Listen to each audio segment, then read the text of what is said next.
I'm Alex Sharfin, and this is the Momentum Podcast, made for empire builders, game changers, trailblazers, shot takers, record breakers, world makers, and creators of all kinds. Those among us who can't turn it off and don't know why anyone would want to. We challenge complacency, destroy apathy, and we are obsessed with creating momentum so we can roll over bureaucracy and make our greatest contribution. Sure, we pay attention to their rules, but only so that we can bend them, break them, then rewrite them around our own will. We don't accept our destiny, we define it. We don't understand defeat because you only lose if you stop, and we don't know how. While the rest of the world strives for average and clings desperately to the status quo, we are the minority, the few, who are willing to hallucinate there could be a better future, and instead of just daydreaming of what could be, we endure the vulnerability and exposure it takes to make it real. We are the evolutionary hunters, clearly the most important people in the world, because entrepreneurs are the only source of consistent, positive human evolution, and we always will be. 3-step calendar success. I have a confession to make. This is kind of a hard podcast for me to do. I feel functionally inadequate when it comes to calendars. In fact, inadequate's probably not enough of a word. I'm intimidated by calendars, and I know this makes me sound silly. Like, if you've lost any respect for me, just hit stop now and go on to the next podcast, or maybe listen all the way through, because this is something that it took me forever to come to terms with. When I was younger and I first started in business, actually when I was younger, even in school, it was hard for me to grasp the concept of calendars. And I know that sounds crazy to some people, but if you're like me, you know exactly what I'm talking about. The days of the week never really made sense to me. It was hard for me to memorize the months of the year. When it came to like how many days are in every month, forget it. I never could do that. Still to this day, when people say spring, summer, winter, or fall, I really don't know what they're talking about. I grew up in Mexico, then California, then Florida. To me, it was the same all year round. And calendars give me a really hard time. Like when I open a calendar on my desktop, I can physiologically feel energy draining out of my body. This morning, I worked with Leanne in my office to set up some dates on our calendar for next year so we know when we're doing our events next year.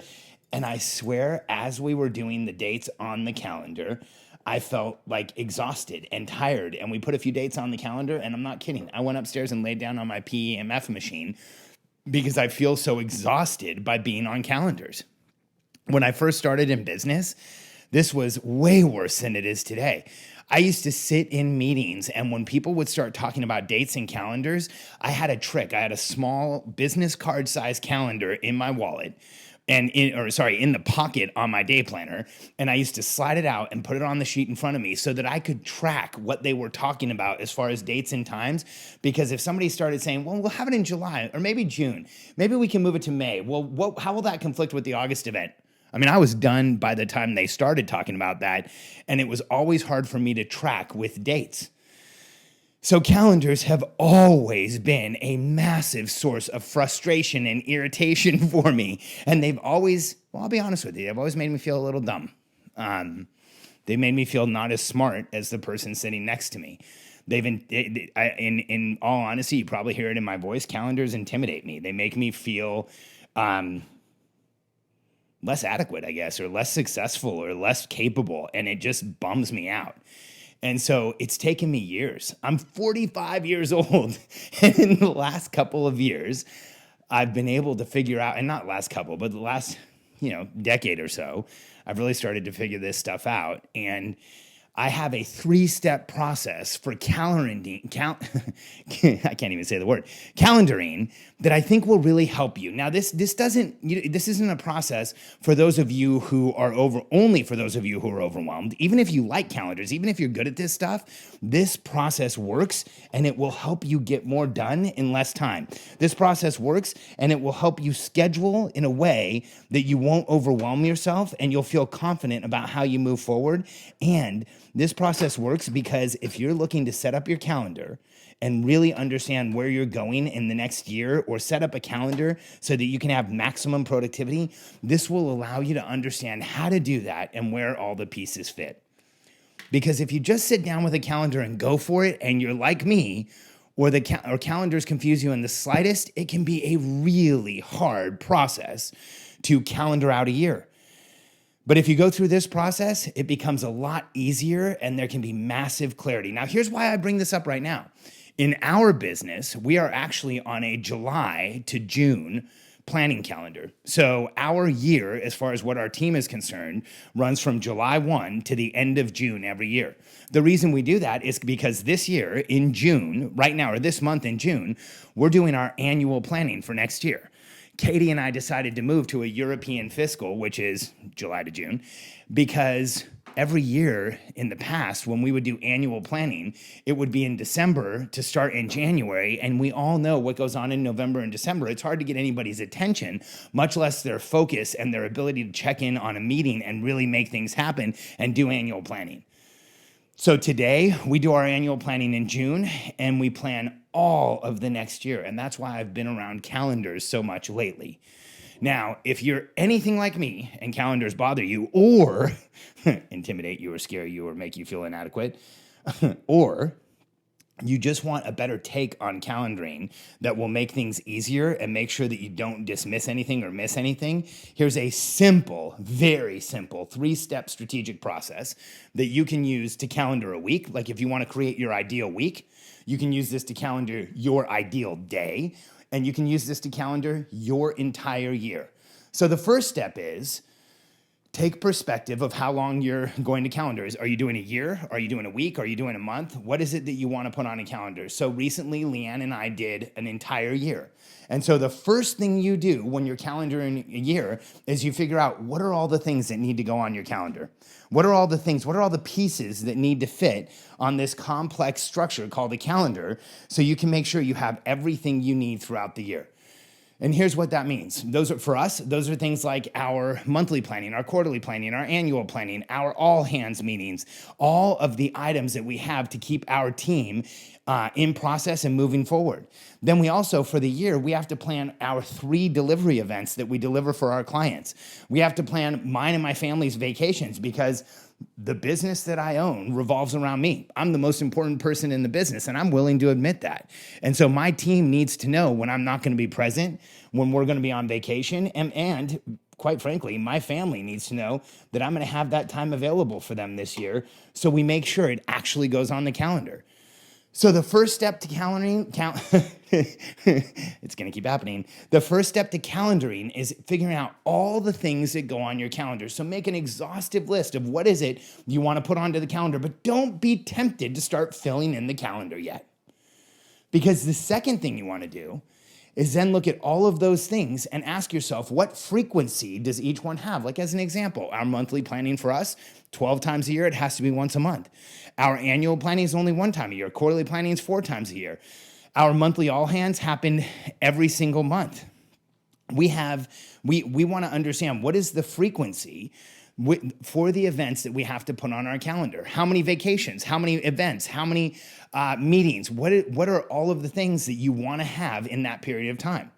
Now, if you're looking at a weekly calendar, think like what are the things that go on a weekly calendar? You might have workouts and meals and time with family and meetings with teams and meeting with your executives and chiropractic and self-care and all kinds of other things on your calendar. So the first thing you do is you make that exhaustive list. The second thing you do is you look at frequency.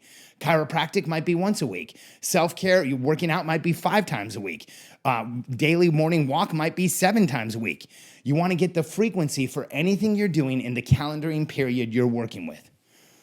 And then the third step is to start populating the calendar. And you do that by taking the list of everything that you created, what goes on the calendar, that is now paired with the frequency for each one of those items, and you prioritize that list, and you start from number 1, and you fill out your calendar. So if you're doing a year, you write down all the things you want to make sure are in your calendar for a year. Then you write the frequency of those things next to them, and then you start populating the year by putting them into the calendar after you've prioritized them.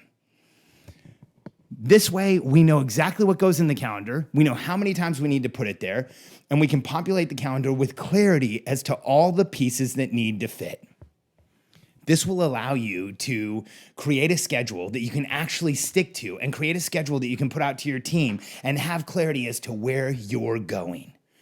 Now, I know I've said a lot about how intimidated and frustrated and irritated and what a hard time I have with calendars. But I can tell you I've had a major shift in perspective in about the past 10 years. Because even though every time I have to go into a calendaring meeting, and I mean every time, I get uncomfortable and I start feeling like I don't want to and I have to talk myself into it, and then I go into the meeting and I'm still uncomfortable, every single time, I now know that on my way out of that meeting, I'm going to feel incredible. I know that on my way out of that meeting, everything in my life is going to feel achievable and easier. And I know on my way out of that meeting, I'm going to have clarity as to where I'm going for the next year. And here's what I know today that took forever for me to learn. When I have that clarity for the next year, when I know exactly what my team's doing, when I know when I'm expected to do things, when I know when our events are, when our planning meetings are, when it's all laid out and ready for us to see, here's what happens. Everyone on my team has massive clarity about what we're doing, and all of us can put our energy into the business and go fast, go hard, put the pedal down, and just attack the calendar for a year. And make sure that every single event that we have on it is at the is executed at the highest level. And make sure that each month we take advantage of every opportunity we have because we can see it coming. And we know, starting the year, where our productivity is going to go for the year. And that, even though I can't stand calendars, and I'll never pretend like I love them, but I do love the feeling of the clarity coming out of that annual calendar meeting and knowing exactly where we're going. And I know you will too. So if you have problems with calendars like I do, remember the simple 3-step process. Figure out what goes onto the calendar for the time frame you're working in. Write down the frequency within that time frame for each of those items. And then after you have prioritized those items with the frequency, populate your calendar and put all of the items in it so that you know exactly where you're going and you can execute at the highest level. Hopefully, you don't hold my intimidation by and fear of calendars against me. And I say that jokingly, but not really. When I was younger, I hid this weakness like crazy. I would pretend like I understood calendars. I would fake it in meetings, and then on the way out, look at other people's papers and try and figure out what they said and what the dates really were. I would end up having to follow up with people just to make sure that I understood everything that was actually committed to. It wasn't until about 35 years old that I finally in a meeting said, guys, I suck at calendars. I'm so confused with what's going on. And since then, my life has been infinitely easier. Everyone in my life knows that calendars intimidate me. I have a hard time understanding them. And if you're going to talk to me about dates and times, we have to go slow and have a tremendous amount of clarity. And at the end of the day, it's interesting. That level of vulnerability, that level of sharing, something that really, like in so many ways for a lot of my life made me feel inadequate, has made my life that much easier. It's a lesson for you. What is it that you're hiding or not telling people about or pretending like isn't there, that if you just came clean, it might remove that vulnerability, make it infinitely easier, and stop you from having to hide things? 3 steps to calendar success.